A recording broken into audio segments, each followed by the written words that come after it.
revolution. Well, you know, we all want to change the world.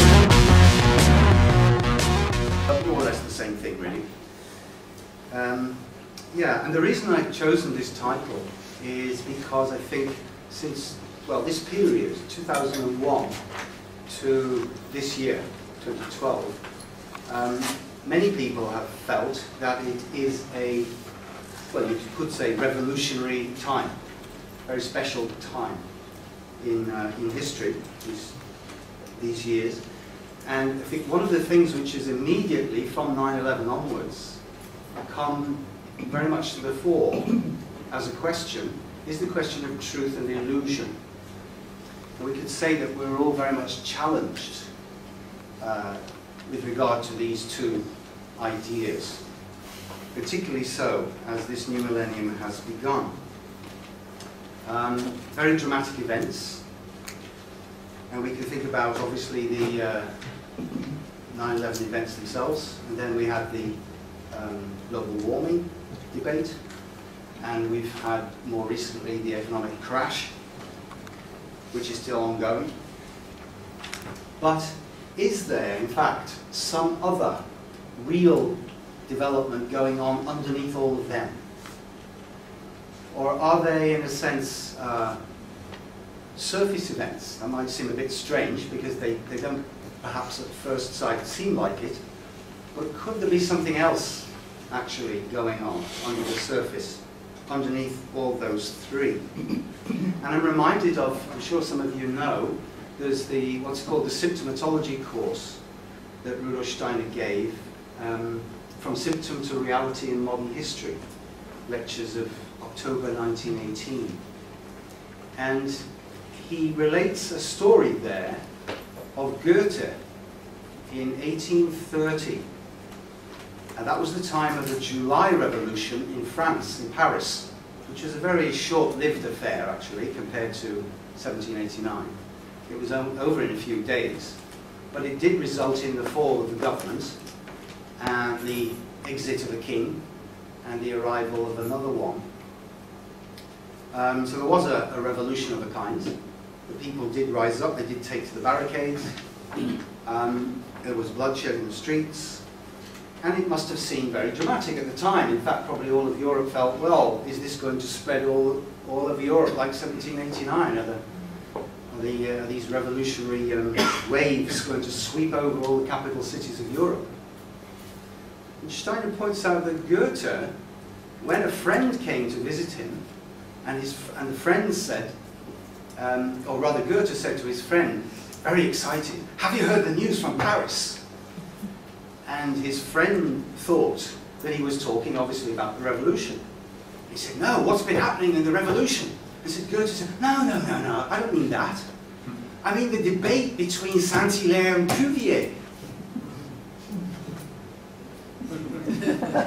Well, if you haven't read these lectures, and if you're not up on your scientific developments of the early 19th century, I would obviously excuse you in thinking, who on earth are those two guys? Yeah. But the point is that they were two of the leading biologists at the time.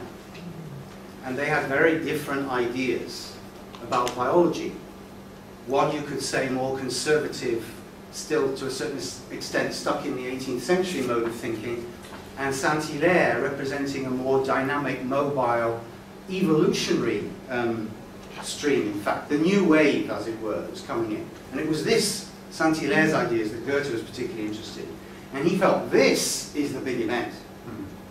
Not the bloodshed on streets, not the change of the king, one king replaced by another one, a few more votes in the parliament. But the consequences of this debate between these two scientists, he felt would reach far into the future.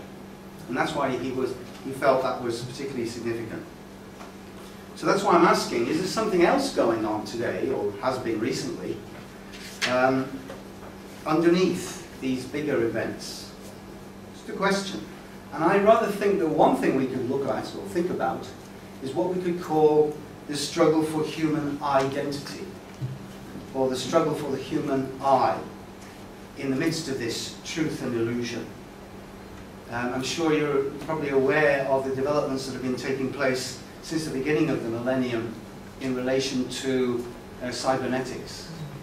The gradual melding of computers to biology.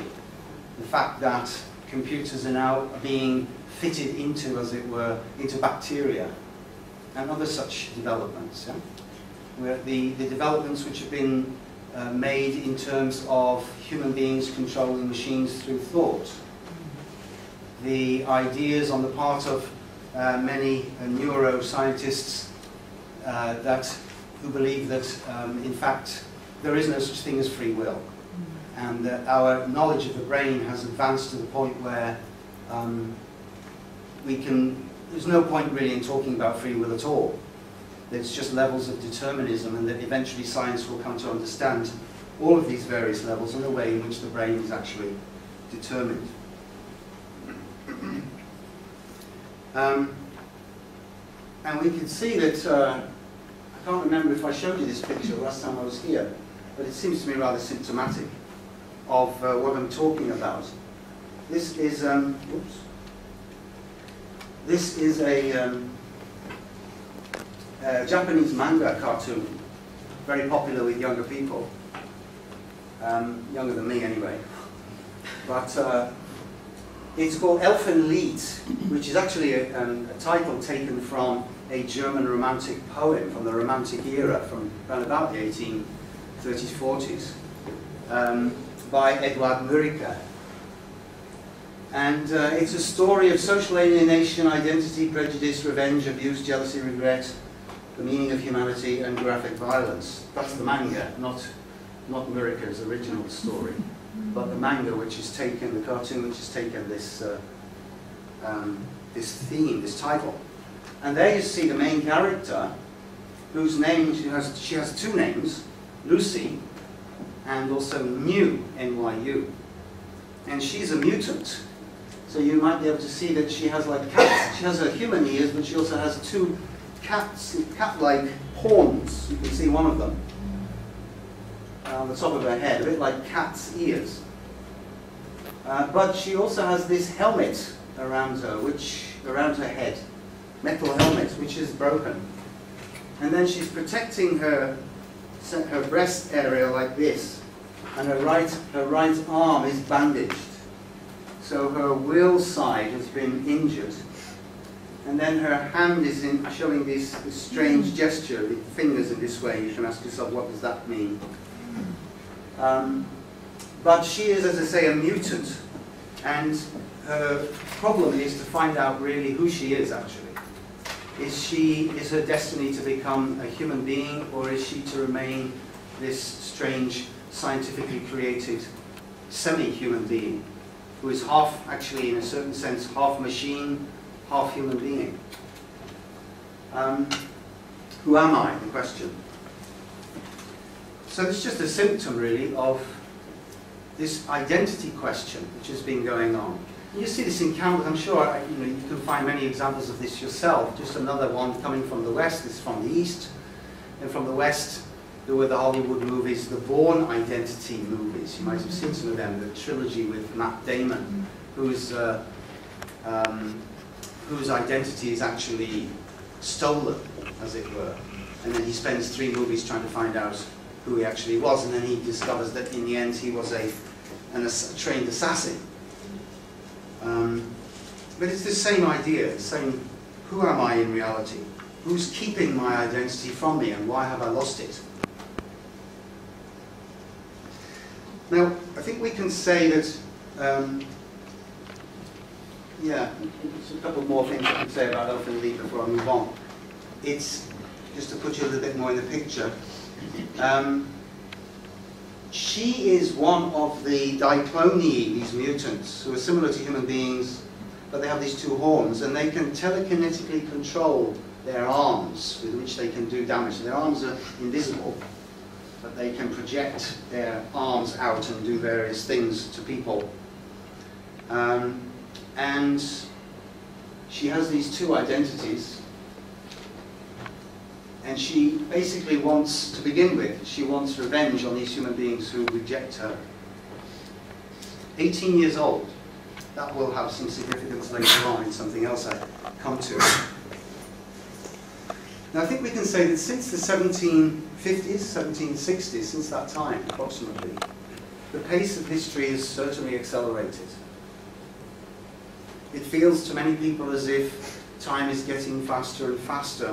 We can ask, what is actually driving that? And if we go back to that period, the late 18th century for a moment, and it's clear that we can see major dramatic developments in America, in France, in China, where China actually starts to lose power at this time. This is the time where the English are starting to sell more and more opium to China at the end of the 18th century. And the English begin to knock on the door, and they send their first trade representative under Lord Macartney in 1794. You perhaps know that the Chinese insisted he should bow 9 times like every other polite person does who visits the emperor, but the English, being equally proud, refused to do that. And so the Chinese sent them packing and sent them back all the way around the world again. So they weren't interested. But eventually, of course, the English returned with gunboats a generation later. So really this time, we see that China as a world power, because it was, after all, the greatest economy in the world in the 18th century. And it's from that time onwards that China itself starts to enter its century of travail, you might say. It's what the Chinese call their century of humiliation, the 19th century. So China's going down, America is created, the United States. France goes through turmoil in the revolution.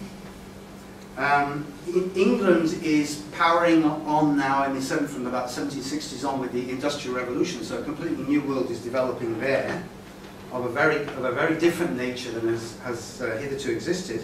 And of course Australia is settled. The settlers arrived in 1788. So Australia, as China moves in one direction, Australia moves in another, you could say, at that point. A very significant time. And right in the middle of all of that, in 1781, the year 1781, does that ring any bells with anybody? 1781. I'm thinking, anybody interested in history or physics? Here is discovered here, so Ah, right, okay. Thank you. So astronomy as well, yes indeed. Uranus was discovered. The planet Uranus was discovered in 1781 by Herschel. It was observed. And then, in that same year, something else, which would prove to be even more dramatic. Electricity? Yeah. Galvani? That's right. Galvani did his famous frog's legs experiments, and we start on the whole path towards the development of electricity. So in the year that Uranus is discovered, electricity is also discovered. And one of the things that I've thought a lot about over the past 10, 15 years or so is the meaning of these 3 planets, which we tend not to look at quite so much in anthroposophy perhaps, because we know from Rudolf Steiner that in fact, in a certain sense, they don't really belong to the human race. They are in a certain sense outside our evolution. Uranus, Neptune and Pluto, and I'm aware that Pluto has recently been downgraded to a dwarf planet, but that was only very recently. So the question is, how real is that? Yeah? Perhaps in another 10, 15 years they might decide to upgrade again. But anyway, it's quite clear, whatever you think about what Pluto actually is, that when these 3 planets were discovered, we see colossal scientific developments. Electricity begins. In the 1840s, the planet Neptune was discovered in 1846. On the 23rd of September, interestingly enough, seeing as 46 is twice 23, but 23rd of September 1846, Neptune is discovered. And it's at that time that humanity is moving towards the development of electromagnetism. So Faraday and Maxwell, for example, are doing their work. And we are moving towards electromagnetism. We're beginning to see the beginnings of the chemical industry, the chemical dyes, for example, the first movements in this direction. and as well, of course, the opium, the drugs, the global drugs trade is really in full steam ahead at this time. And of course, the railways, mentioning steam, that is, railway network is spreading all over Europe at this time. So steamships, steam locomotives, electromagnetism, drugs, chemicals, Neptune. All of this is coming together. And just at that time too, of course 2 years later, you have the 1848 revolution. Now that really was a much more significant event than 1830, because those revolutions did spread all over Europe in the course of a year, 1848 to 1849. And the contemporaries really did feel that something, the ground is shaking here, just as many people feel today. And the interesting thing is, you see here, I'll just write it up just so as we register it, that, does anybody know what the orbit of Neptune? Anybody know what the orbit of Neptune is? How many years? 56. It's 164.79 years. The orbit of Neptune. Yeah. Well, it just so happens that, of course, as you arithmeticians amongst you, where are we now?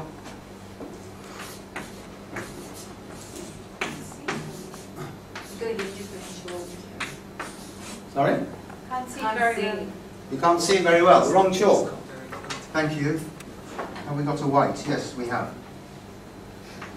So, from 1848 to today, 2012, is an orbit of Neptune.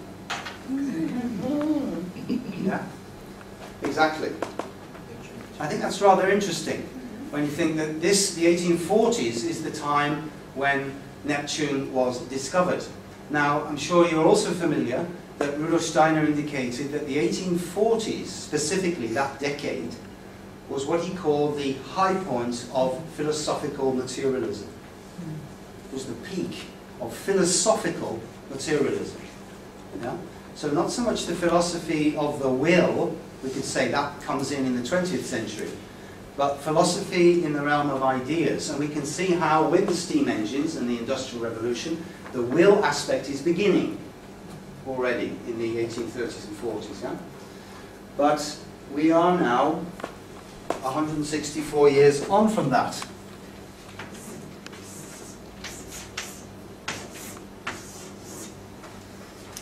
So we had, from the period, let's say 1750, 1760, until 1850 or 1860, we had a revolution starting in our understanding of the physical world.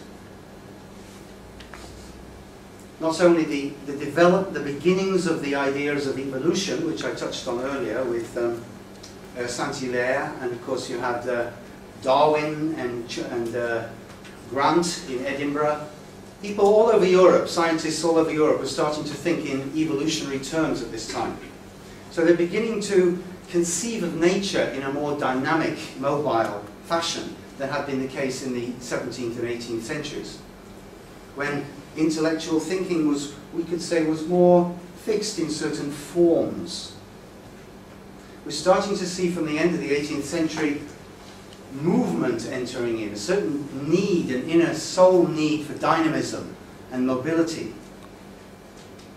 So a revolution in understanding the physical world, of course following the French Revolution, a revolution in our understanding of the social world.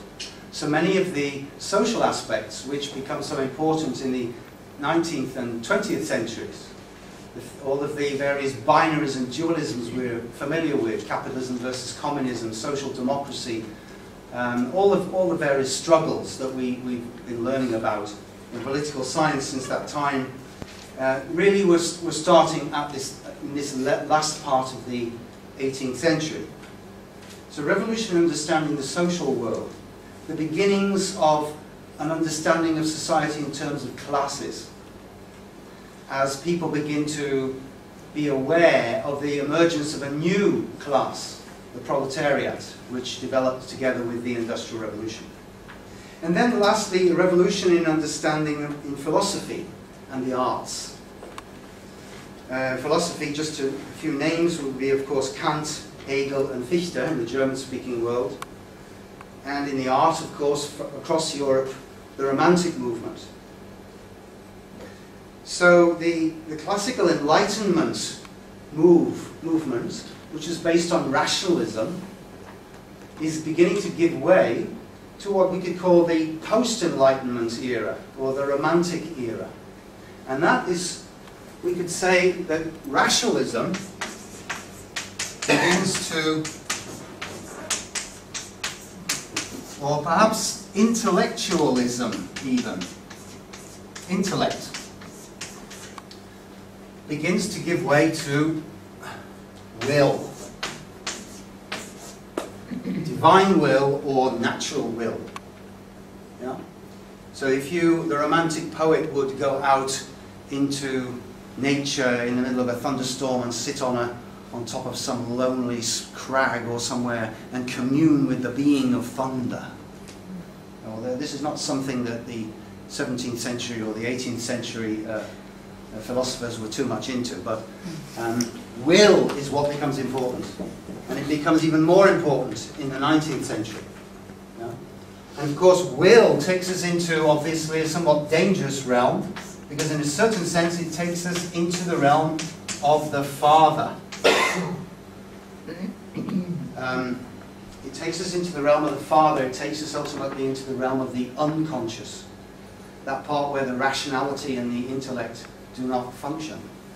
And so, paradoxically, you get intellectuals who commit intellectual suicide by saying that the arts and society should be based on the unconscious. So you get the worship of the will begins to come through.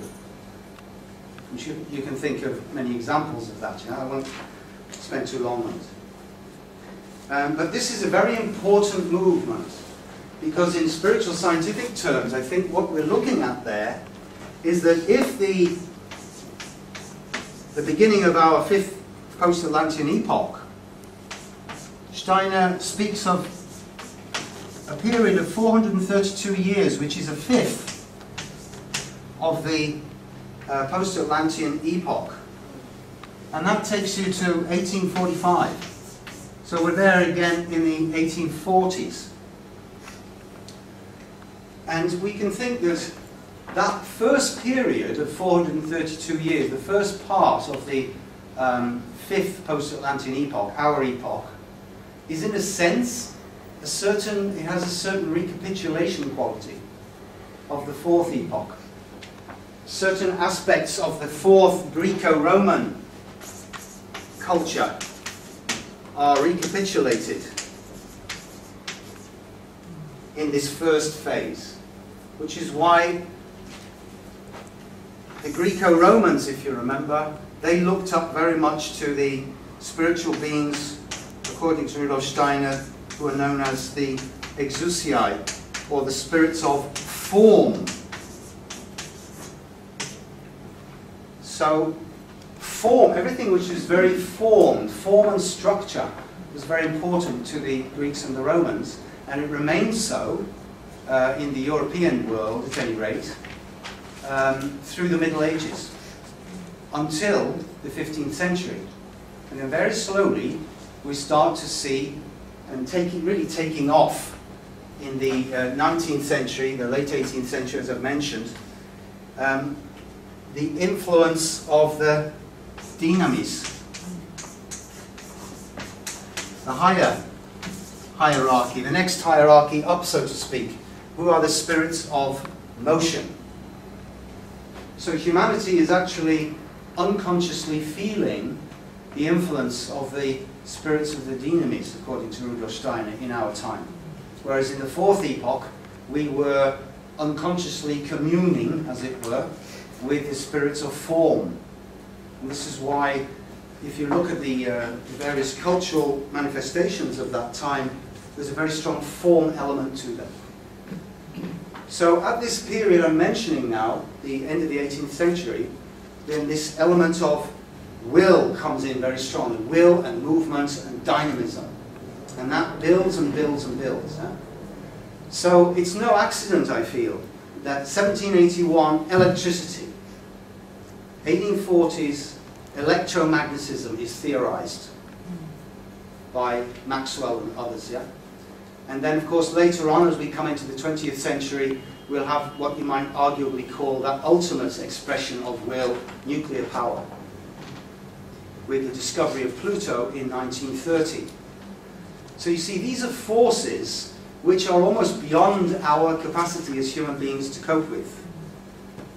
And when we ask ourselves, why has there been this turbulent drive since the French Revolution, the period of the French Revolution, then I think what we're looking at is the powerful forces, spiritual forces, which are associated with these three extra-human, as it were, beings.